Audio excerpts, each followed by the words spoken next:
I was 10 when it happened, my 10th birthday. I was in the woods with my uncle and father, and they were making sure I knew how to shoot. Before I could hunt deer, I had to show them I could hunt bottles. By that, I mean I had to hit 10 bottles from 10 feet away, using 10 bullets. It wasn't much a test. I could have done that when I was 7. My guess was they just wanted to do something special with the number 10. I would have preferred 10 cakes. Thanks to my well-placed shots, the first 3 bottles exploded in glittering green shards. Against the sullen backdrop of the sun-punctured gray sky and the forest still covering from last year's fire, it looked hauntingly pretty. Even though I'd worn my ear protection, I felt discomfort in both my ears. It wasn't the normal ringing I'd encountered before, though. It was a painful buzzing, like flies were trapped by my eardrums. I looked over and saw my dad and uncle both rubbing the area around their ears. They'd taken out their plugs and looked uncomfortable and confused. I pulled off my own and asked what was going on. Dad shook his head and said he didn't know. "Mother of fuck!"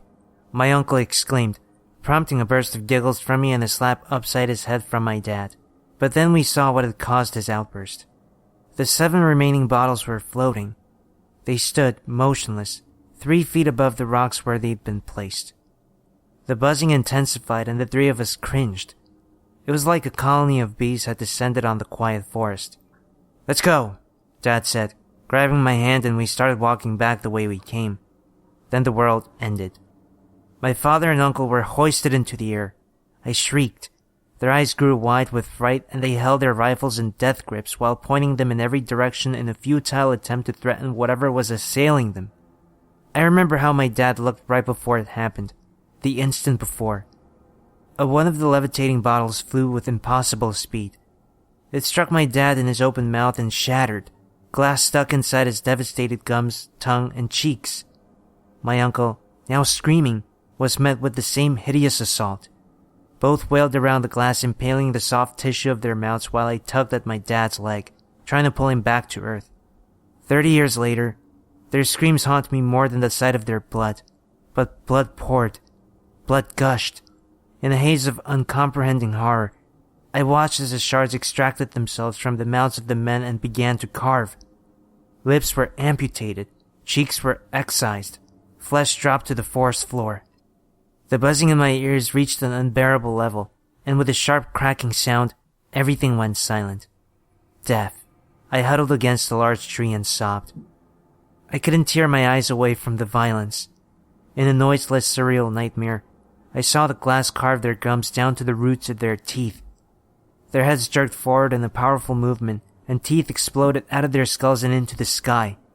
I followed their trajectory and saw, for the first time, a patch of dull, green light behind the gathering clouds. I looked back at my father and uncle.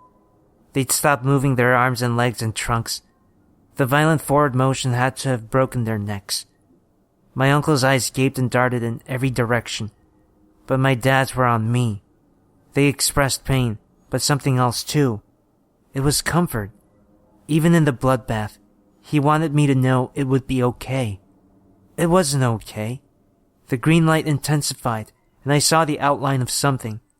That's still the only word I can use. Something in the sky. The first thing that came to mind was Medusa's head. It had a spherical center and countless serpentine spires jutting from it at every conceivable angle. Liquid patches of light traveled between the spires, and as it descended, I felt the buzz which had deafened me vibrating my hair and fat. It reached the tree line. It was the size of a house. My dad and uncle had their eyes on it as their ruined mouths wept. The spires stopped mere feet away from the 3 of us. A silver of green shone on the 2 men, and they began to shake wildly. If they hadn't been paralyzed from the tooth extraction, the shaking would have ensured it. They flopped like electrocuted rag dolls pinned to a corkboard, arms, legs, hips, backs, all contorting in ways that would splinter and pulverize their bones. My father's knees bent forward, hyperextending until his toes were touching his hips. My uncle's lower jaw swept back and forth. There was no conceivable way they were still alive. With a sense of resignation, I realized I couldn't move. I was pinned in my position, helpless to do anything but stare at the carnage. I assumed I would be next. The green light flashed red. The tattered clothing on my relative split and fell to the ground. The glass, which had dropped to the ground after finishing with their mouths, took to the air again. It sliced through their bodies in long, deep incisions. The red light intensified, and I watched as their splintered, fragmented bones were hurled from their bodies toward the liquid light on the spire-studded object.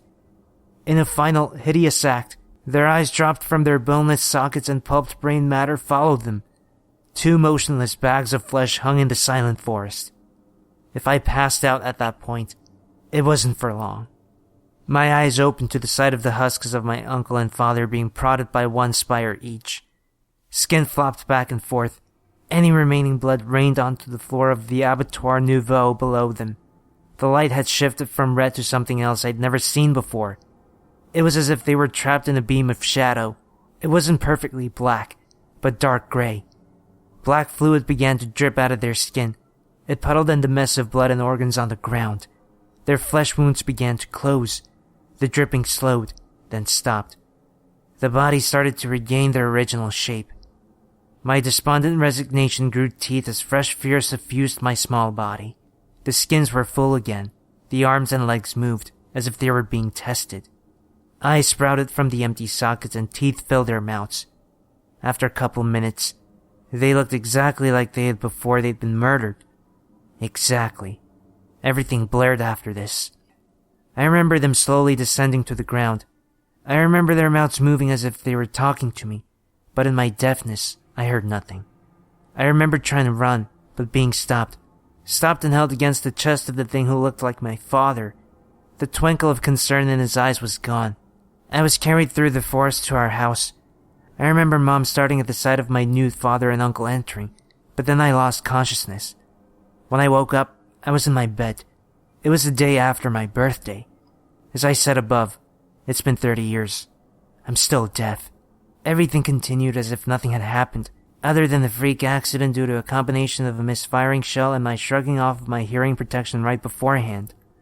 I even told my mom about it, and she just stroked my hair and told me it must have been a terrible nightmare. There was no warmth in her eyes. My mother, my father, and my uncle still live on the same street. I live across town. I don't see them very often. They express great sadness at this and message frequently, but I can't forget what I know happened, what I know wasn't a dream. Over the years, there have been clues. Every so often there'd be a newspaper article about strange lights in the sky or messes of blood and organs found in the forest. There are things that are always explained away by auroras or animal attacks. Weird stuff, but not anything that'll make people think more than twice. 5 years ago, I was on my way to the supermarket on my bicycle when my chain fell off. I pulled over onto the sidewalk to fix it. Out of the corner of my eye, I saw another cyclist crossing the street. Then the car made an illegal turn and the cyclist had to swerve out of the way. He fell onto the ground. I looked up and realized it was Dad. He was picking himself up. A small gash had appeared on his elbow. Greasy, black liquid trickled down his arm. He saw me and smiled. Then he looked at his arm and sighed. He lifted the bike back onto its wheels, walked up to me and signed, "Your mother and I miss you." He hopped on the bike and rode away. I just stared at tiny black drops on the pavement.